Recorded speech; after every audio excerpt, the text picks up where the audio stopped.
కి స్వాగతం. ఈ రోజు వార్తలోని ముఖ్యాంశాలు మీకోసం. కృష్ణగిరిలో నిర్వహించిన స్వర్ణాంధ్ర స్వచ్ఛాంధ్ర కార్యక్రమంలో పాల్గొన్న జిల్లా కలెక్టర్ డాక్టర్ ఏసిరి.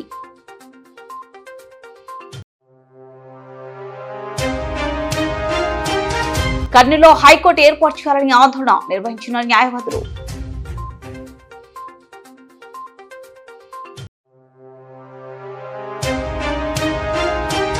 ఫాస్ట్ ఫుడ్ సెంటర్లో హోటళ్లను తనిఖీ చేస్తున్న ఫుడ్ సేఫ్టీ అధికారి రాజగోపాల్.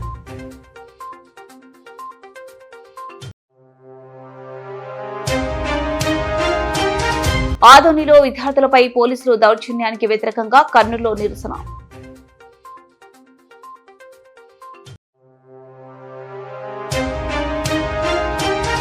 రెండవ రోజు కొనసాగిన కాంట్రాక్టు విద్యుత్ ఉద్యోగుల నిరసన దీక్ష. స్వర్ణాంధ్ర స్వచ్ఛాంధ్ర కార్యక్రమంలో భాగంగా కృష్ణగిరి మండల కేంద్రంలో నిర్వహించిన గ్రీన్ ఆంధ్రప్రదేశ్ అనే థీమ్ ర్యాలీ కార్యక్రమంలో జిల్లా కలెక్టర్ డాక్టర్ ఏసిరి పాల్గొన్నారు. అనంతరం జిల్లా పరిషత్ ఉన్నత పాఠశాల ప్రాంగణంలో మొక్కలు నాటి అక్కడ ఏర్పాటు చేసిన సభలో పాల్గొని జిల్లా కలెక్టర్ పాఠశాలను తనిఖీ చేశారు.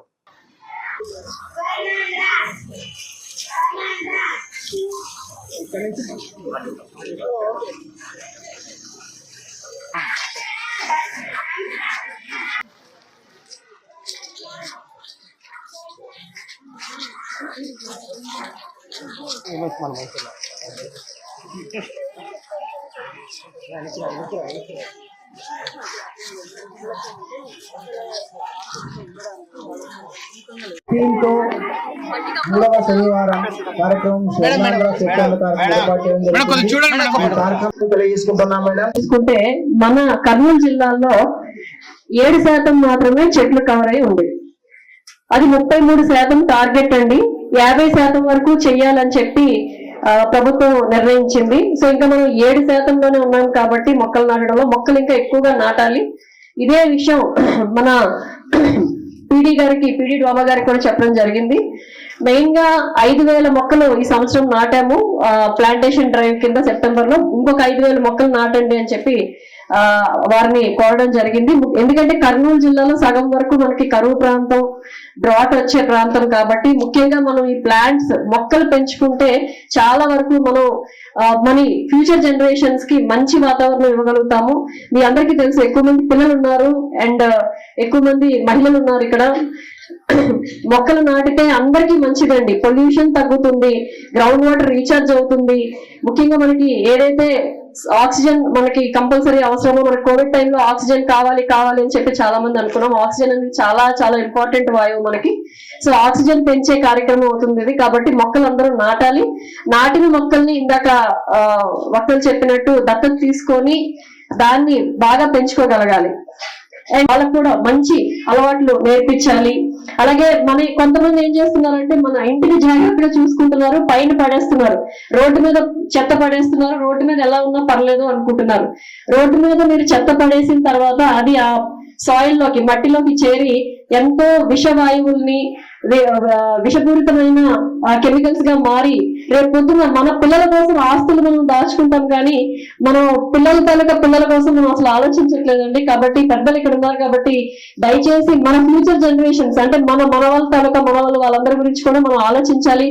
వాళ్ళకి మనం ఈ వ్యర్థాలన్నీ మనం భూమిలో పెడితే భూమికి చాలా హానికరం. ఎందుకంటే రైతులు కూడా చాలా మంది ఇక్కడ ఉన్నారు. మీరందరూ కూడా భూమాత మీద ఆధారపడి బ్రతుకుతున్నారు కాబట్టి దాన్ని మనం పాడు చేసుకోకూడదు. కాబట్టి చెత్తని కంపల్సరీగా సెగ్రిగేట్ చేసి ఇక్కడ మన గ్రీన్ అంబాసిడర్స్ వాళ్ళకి ఇస్తే కంపల్సరీగా వాళ్ళు SWPC షెడ్ కి చేర్చి దాన్ని మళ్ళీ రీసైకిల్ చేసి దాంట్లోంచి కూడా మళ్ళీ డబ్బులు తెచ్చుకునే అవకాశం ఉంటుంది. అలా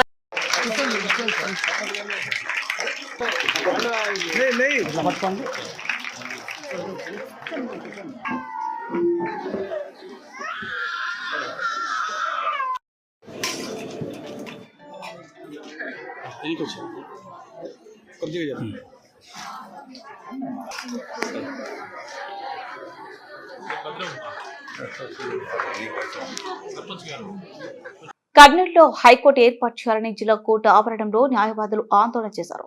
ఎన్నికల సమయంలో కూటమి నాయకులు ఇచ్చిన హామీ మేరకు కర్నూలులో హైకోర్టు బెంచ్ ఏర్పాటు చేస్తామని చెప్పి ఇంతవరకు అమలు చేయలేదన్నారు.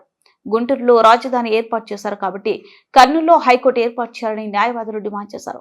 వెనుకబడిన రాయలసీమకు న్యాయం జరగాలంటే కర్నూలులో హైకోర్టు బెంచ్ కాకుండా హైకోర్టు ఏర్పాటు చేయాలని కోరారు. రాష్ట్ర ప్రభుత్వం స్పందించకుంటే సోమవారం నుంచి రీలే నిరాహార దీక్షలు చేపట్టనున్నామని న్యాయవాదులు తెలిపారు.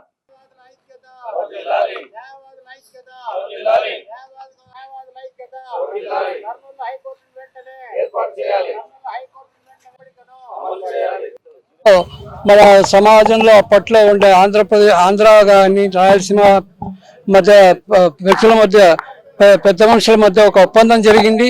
ఆ ఒప్పందాన్ని మాత్రము స్వాతంత్రం వచ్చిన తర్వాత ఇమీడియట్ గా ఆంధ్ర వాళ్ళు తమ పంతం నెగ్గించుకోవడానికి కోసం గుంటూరులో హైకోర్టు ఏర్పాటు చేయడం జరిగింది. అట్లే కర్నూలులో రాష్ట్రం ఏర్పాటు చేయడం జరిగింది. మద్రాసు అసెంబ్లీ లో జరిగిన తీర్మానం మేరకు.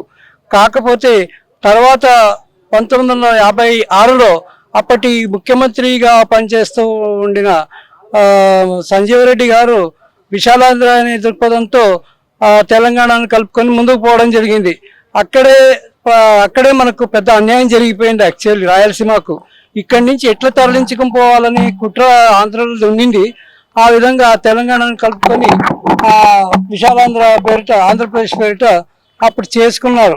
కర్నూలు నగరంలోనే పలు ఫాస్ట్ ఫుడ్ సెంటర్లు, టీ షాపులు, హోటళ్లపై జిల్లా ఫుడ్ సేఫ్టీ ఆఫీసర్ రాజగోపాల్ దాడులు నిర్వహించారు. గోబీ సెంటర్లలో తనిఖీలు చేయగా నిషేధిత కలర్స్ మరియు చైనా సాల్ట్ వాడుతున్న నిర్వాహకులకు వాటి వల్ల మనిషికి క్యాన్సర్ మరియు ప్రాణాంతక వ్యాధులు వస్తాయని, వీటిని ఉపయోగించొద్దని గోబీ సెంటర్లో నిర్వాహకులకు తెలిపారు. తయారు చేసిన గోబీ మరియు నిషేధిత కలర్స్ మరియు చైనా టేస్టింగ్ సాల్ట్ ను డస్ట్బిన్ లో పడవేయించారు. అలాగే హోటల్లో పాడైపోయిన పరోటాలను, డేట్ లేని ఐస్ క్రీమ్ ను కూడా పారేశారు. ఆహార భద్రత విషయంలో ఫుడ్ సెంటర్ నిర్వహించే నిర్వాహకులు ఫుడ్ సేఫ్టీ రూల్స్ పాటించి ప్రజలకు మంచి ఆహారం అందించాలని, లేకపోతే నిర్వాహకులపై కేసులు నమోదు చేస్తామని Kurnool food safety officer Rajagopal హెచ్చరించారు.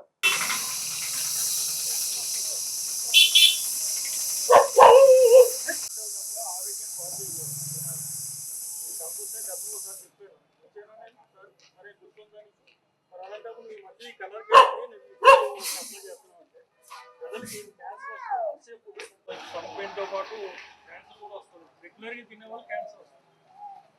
కలపకూడదు, టేస్టింగ్ సాల్ట్ వాడకూడదు. ఎందుకు వాడుతున్నావు నాకు అర్థం కావట్లేదు. మానేవయ్యా, నువ్వు కలర్ లేకపోతే కలర్ వేసి అమ్ముతావా? అలా ఆరోగ్యం పాడు చేస్తావా?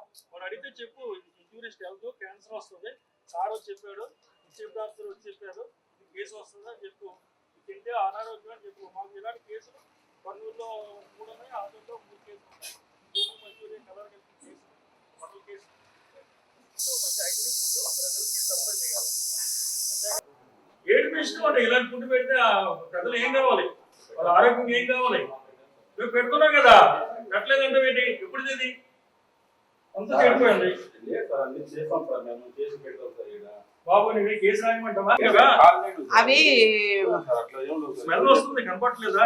పరోటా అంటే ఒప్పుకుంటారు సార్, ఇవన్నీ ఏం లేవు సార్, చేస్తాం సార్. ఏ రోజు ఆ రోజు చేస్తాం సార్ చపాతీలు మేము అసలు. పరోటా అంటే ఒప్పుకుంటారు సార్, నేను ఒప్పుకుంటాను. నేను ఒప్పుకుంటావు, నేను ఒప్పుకుంటావు. సరే సరే ఎక్స్క్యూజ్ మీ, దాన్ని తీసేస్తాం లేదు సార్. ఇది పాడైపోయింది. పరోటా ఒకటి తీసేస్తాం. ఇలాంటి ఫుడ్ పెడితే ప్రజల ఆరోగ్యం ఏం కావాలి బాబు? లేదు సార్, మేము అన్ని ఫ్రెష్ గా చేసిస్తాం. ఫ్రెష్ లేదు, ఫ్రెష్ అంటే ఐస్ లో పెట్టారు, ఐస్ లో పెట్టారు.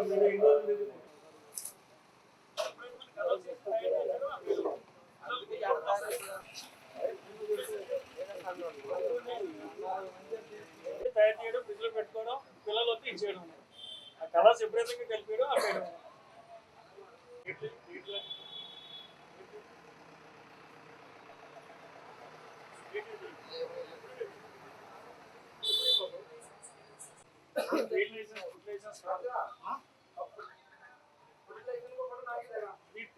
మున్సిపాలిటీ లైసెన్స్ బాబు, మున్సిపాలిటీ లైసెన్స్ ఇది, మున్సిపాలిటీ ట్రేడ్ లైసెన్స్ బాబు, ఫుడ్ లైసెన్స్ కాదు. ఫుడ్ లైసెన్స్ తీసుకోవాలి,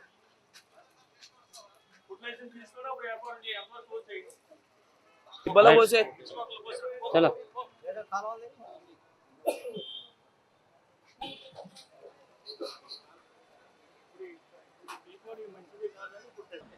అందరికీ నమస్కారం. ఈరోజు స్ట్రీట్ ఫుడ్ వెండర్స్ తాలూకా వ్యాపారుల మీద ఎటువంటి ఫుడ్ కస్టమర్స్కి అందజేస్తున్నారని చెప్పేసి ఒక పర్యవేక్షణ చేయడం జరిగింది. దీనిలో భాగంగానే ఈ స్ట్రీట్ ఫుడ్లో ఈ గోబీ మంచూరియన్లో సింథటిక్ ఫుడ్ కలర్స్ కలిపి వీళ్ళు ఫుడ్ తయారు చేసి సప్లై చేస్తున్నారు. ఇది అన్సేఫ్ ఫుడ్. ఇది ప్రజలు తింటే చాలా జీర్ణకోశ వ్యాధులకు సంబంధించిన వ్యాధులు వస్తాయి, చివరి క్యాన్సర్ కూడా వస్తాయి. ఇటువంటి ఫుడ్ వాడొద్దని చెప్పేసి, కలర్స్ వాడొద్దని చెప్పేసి సింథటిక్ ఫుడ్ కలర్స్ వాడొద్దని చెప్పడం జరిగింది. అదేవిధంగా టేస్టింగ్ సాల్ట్, చైనా సాల్ట్ అంటారు, అది చాలా డేంజర్. అది ఆ సాల్ట్ అసలు మనకి వినియోగంలో లేదు, అది బ్యాన్ చేశారు. కాబట్టి ఆ చైనీస్ సాల్ట్ కూడా వాడొద్దని చెప్పేసి తెలియజేయడం జరిగింది.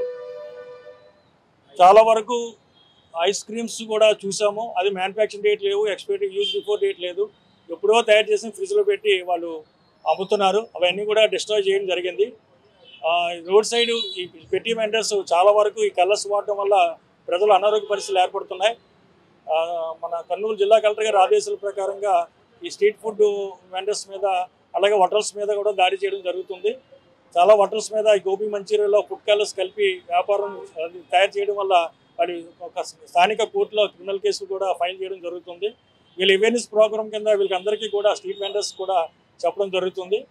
ఈ గోబీ మంచూరియాలో కానీ, ప్రిపేర్ ఫుడ్లో కానీ, చికెన్ ఫ్రైలో కానీ ఎటువంటి synthetic food colours, bush colour కానీ, అజంతా కలర్స్ కానీ వాడకూడదు. అలాగే చైనీస్ సాల్ట్ కూడా వాడకూడదు, చాలా ప్రమాదకరమైనవి. ప్రజలకి మంచి ఆరోగ్యంగా మంచి హైజీనిక్ ఫుడ్ అందజేయాలని చెప్పేసి ఈరోజు ఇన్స్పెక్ట్ చేసి వీళ్ళకి అందరికీ గైడ్ చేయడం జరిగింది. వీళ్ళు అతిక్రమిస్తే మాత్రం చర్యలు తీసుకుంటాము. అలాగే 2-3 టీ స్టాల్స్ కూడా చెక్ చేయడం జరిగింది, టీ పౌడర్ కూడా చెక్ చేయడం జరిగింది. అవి మంచి కండిషన్, హైజీనిక్గా ఉన్నట్టు మేము గుర్తించడం జరిగింది. ఇక మీద ఈ దాడులు కంటిన్యూ జరుగుతాయని చెప్పేసి తమ ద్వారా తెలియజేయడం జరుగుతుంది. మార్పు రాకపోతే వీళ్ళకి యాక్చువల్గా మార్పు రాకపోతే శాంపుల్ తీసి టెస్టింగ్ పంపిస్తాము. అన్సేఫ్ ఫుడ్ అయితే క్రిమినల్ కేసు ఫైల్ చేస్తాము. సబ్స్టాండర్డ్ ఫుడ్ అయితే మన జాయింట్ కలెక్టర్ కోర్టులో కేసు ఫైల్ చేస్తాము. అంతకీ వీళ్ళు మార్పు రాకపోతే లైసెన్స్ క్యాన్సిల్ చేసి ఉన్నతాధికారులు తెలియపరిచి వెంటనే షాపు క్లోజ్ చేయడం జరుగుతుంది. Rajagopala Rao, food safety officer, Kurnool district. భారత విద్యార్థి ఫెడరేషన్ ఎస్ఎఫ్ఐ కర్నూలు నగర కమిటీ ఆధ్వర్యంలో సుందరయ్య సర్కిల్ నందు ఆదోని మెడికల్ కళాశాల ప్రైవేటీకరణ రద్దు చేయాలని నిరసన కార్యక్రమం నిర్వహించారు. ఈ సందర్భంగా ఎస్ఎఫ్ఐ కర్నూలు నగర ఉపాధ్యక్షులు ఆర్యన్ మాట్లాడుతూ, గత ప్రభుత్వం కొత్తగా ఏర్పాటు చేసిన ఆదోని మెడికల్ కళాశాల నిర్మాణ పనులు మధ్యలో ఆగిపోయి ఉన్నాయన్నారు. ఇప్పుడు కూటమి ప్రభుత్వమైన మెడికల్ కళాశాలను పూర్తి చేసి విద్యార్థులకి వైద్య విద్యను అందుబాటులోకి తీసుకొస్తుంది అనుకుంటే, రాష్ట్ర ప్రభుత్వం పీపీపీ విధానంతో ప్రైవేటీకరణ చేయాలని నిర్ణయించడం వలన ఎస్ఎఫ్ఐ ఆధ్వర్యంలో ఆదోని మెడికల్ కళాశాల ప్రైవేటీకరణ రద్దు చేయాలని మెడికల్ కళాశాల ముందు శాంతియుతంగా నిరసన తెలియజేశారన్నారు. ఎస్ఎఫ్ఐ నాయకత్వంపై పోలీసులు పిడిగుద్దులు గుద్దుతూ విద్యార్థులను అసభ్యకర పదజాలంతో మాట్లాడుతూ లాఠీచార్జ్ చేయడం దుర్మార్గమన్నారు. కార్యక్రమంలో కర్నూలు నగర సహాయ కార్యదర్శి పృథ్వీ, నగర కమిటీ సభ్యులు హర్ష, చరణ్, సాయి మరియు విద్యార్థులు పాల్గొన్నారు. ఈ రోజు ఎస్ఎఫ్ఐ నగర కమిటీ ఆధ్వర్యంలో మెడికల్ కాలేజ్ ప్రైవేటీకరణ గురించి నిరసన చేయడం జరిగింది. ఆదోనిలో మెడికల్ కాలేజ్ కొత్తగా కడుతున్న దాన్ని ప్రైవేటీకరణ చేయాలని చూస్తుంది ఈ గవర్నమెంట్. ఇది తప్పు. ఈ గవర్నమెంట్ ఇలా చేయడం కరెక్ట్ కాదు. గతంలోనే 700 సీట్లు మెడికల్ కాలేజ్ ఎంబీబీఎస్లో మనము కోల్పోయాము. ఇలా చేస్తే ప్రైవేటీకరణ వాళ్ళు చేసేటువంటి దోపిడీకి అదొరుపు లేకుండా పోతుంది. సీట్లకి ఎక్కువ భారీగా సీట్లు తెచ్చి విద్యార్థుల జీవితాలతో ఆటాడుకునే విధంగా ఈ ప్రభుత్వం చేస్తూ ఉంది. ఉత్తర్వులు వెంటనే వెనక్కి తీసుకోవాలి. అలాగే శాంతియుతంగా మెడికల్ కాలేజ్ ప్రైవేటీకరణ ఆపాలని మేము చేస్తున్నటువంటి ఆదోనిలో ఉన్నటువంటి నిరసన కార్యక్రమానికి విరుద్ధంగా పోలీసులు లాఠీ చార్జీలు చేసి ఎస్ఎఫ్ఐ నాయకులపైన కేసులు పెట్టారు. అవి వెనక్కి తీసుకోవాలి. ప్రభుత్వం ఇటువంటి విషయాలను కూడా ఖండించాలి. ఈ ప్రైవేటీకరణ రద్దు చేసి వెంటనే ఆపాలని చెప్పేసి ఎస్ఎఫ్ఐగా డిమాండ్ చేస్తూ ఉన్నాము. విద్యార్థుల జీవితాలతో తెలంగాణ వాడితే ఊరుకునేది లేదు. ఉపేక్షించకు ఖచ్చితంగా ఎస్ఎఫ్ఐ దీనికి నిరంతరం పోరాడుతూనే ఉంటుంది. ప్రభుత్వం ఉత్తర్వులు వెనక్కి తీసుకుంటాము, ఆ పోరాటం ఆగదు. కాంట్రాక్ట్ విద్యుత్ ఉద్యోగుల సమస్యలను పరిష్కరించాలని కోరుతూ ఆంధ్రప్రదేశ్ రాష్ట్ర విద్యుత్ ఉద్యోగుల జేఏసీ ఆధ్వర్యంలో నిర్వహిస్తున్న రిలే నిరాహార దీక్షలు 2వ రోజు కొనసాగాయి. కర్నూలు నగరంలోని కొత్త బస్టాండ్ వద్ద ఉన్న విద్యుత్ సౌధ ముందు నిర్వహిస్తున్న 2వ రోజు దీక్షలను ఉద్దేశించి ఆ సంఘం రాష్ట్ర నాయకులు పెలుగల హుస్సేన్ మాట్లాడారు. విద్యుత్ ఉద్యోగుల ఐక్యత, విద్యుత్ ఉద్యోగుల ఐక్యత, విద్యుత్ ఉద్యోగుల ఐక్యత. నిన్నటి వరకు శాశ్వత ఉద్యోగులు, కాంట్రాక్ట్ కార్మికులతో ఉద్యమాలు స్టార్ట్ చేసినాం.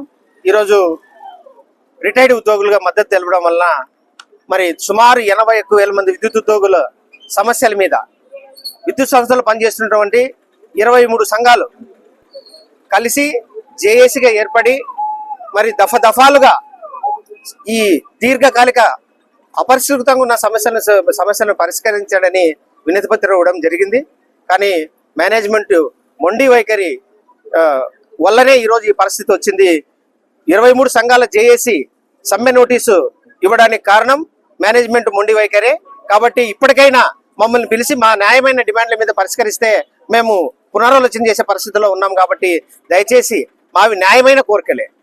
సుమారు 20 సంవత్సరాల నుంచి కాంట్రాక్ట్ లేబర్ మా దగ్గర పనిచేస్తూ ఉన్నారు.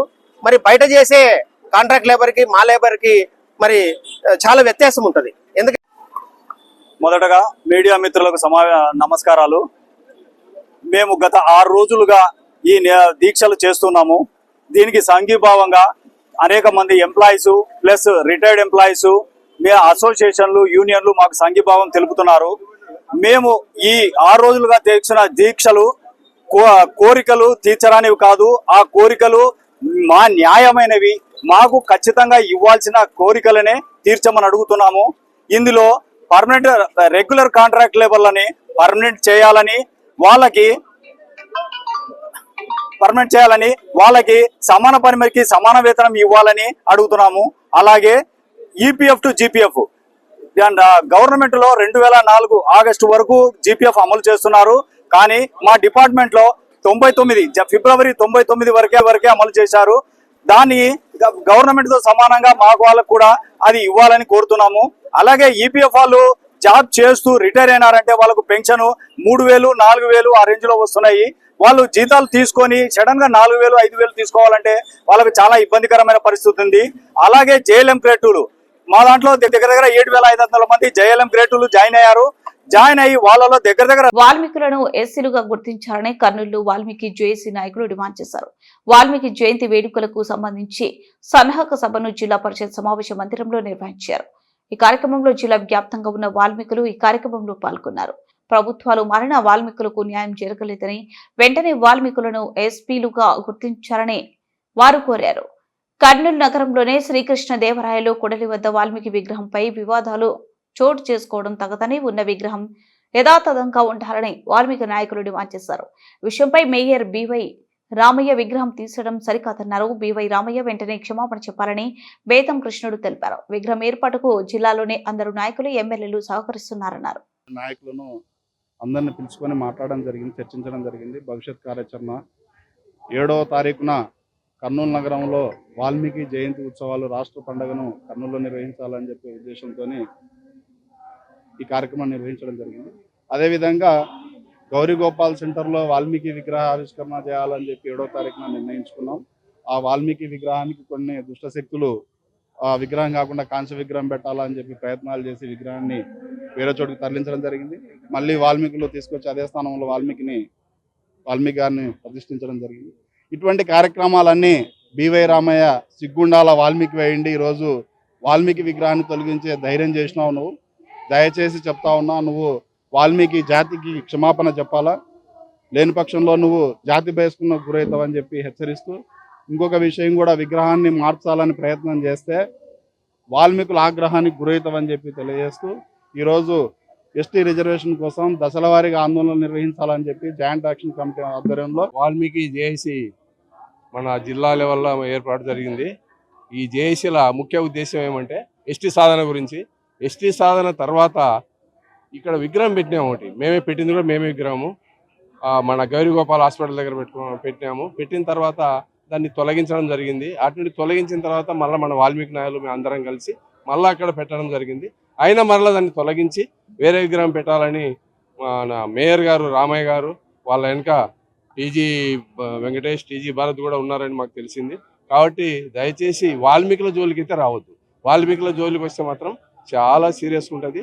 ఎవరు ఎక్కడ ఎవరు తిరగలేరు. ఎవరు ఈ జిల్లాలనే మిగతా ఎమ్మెల్యేలంతా మాకు సపోర్ట్ చేసినారు.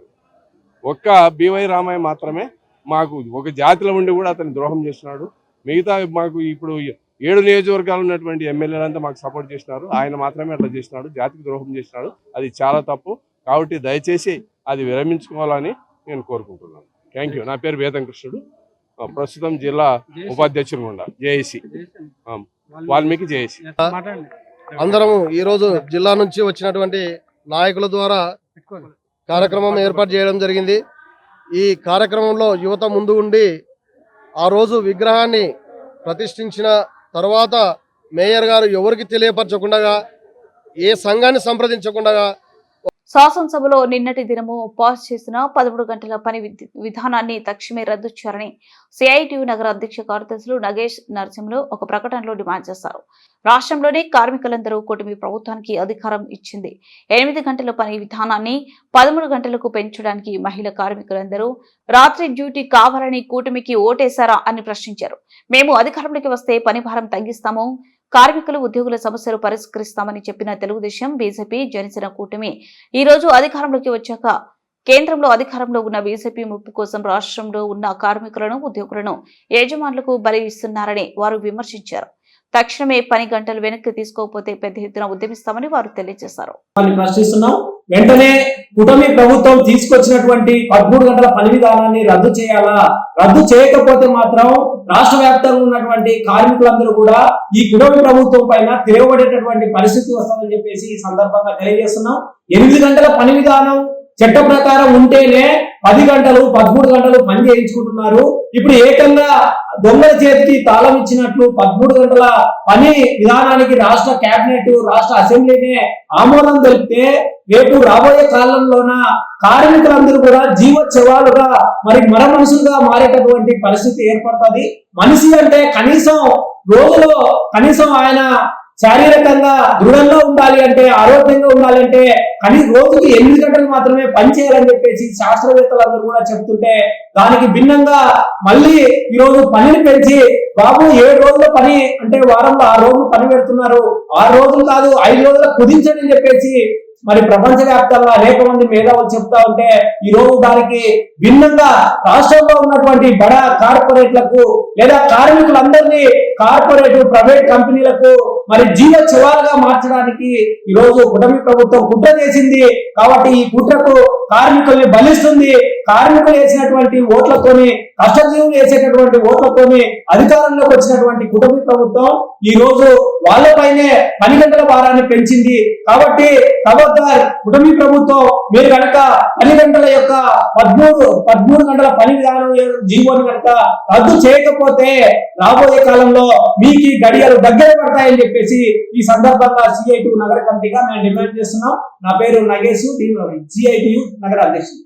వార్తలు ముగించే ముందు ముఖ్యాంశాలు మరోసారి. కృష్ణగిరిలో నిర్వహించిన స్వర్ణాంధ్ర స్వచ్ఛాంధ్ర కార్యక్రమంలో పాల్గొన్న జిల్లా కలెక్టర్ డాక్టర్ ఏ సిరి.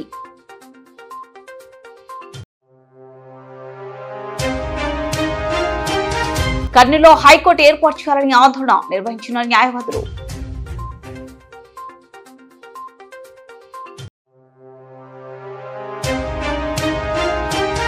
ఫాస్ట్ ఫుడ్ సెంటర్లో హోటళ్లను తనిఖీ చేస్తున్న ఫుడ్ సేఫ్టీ అధికారి రాజగోపాల్.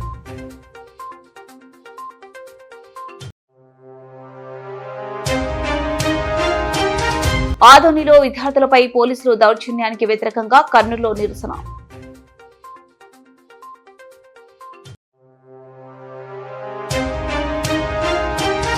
రెండవ రోజు కొనసాగిన కాంట్రాక్టు విద్యుత్ ఉద్యోగుల నిరసన దీక్ష.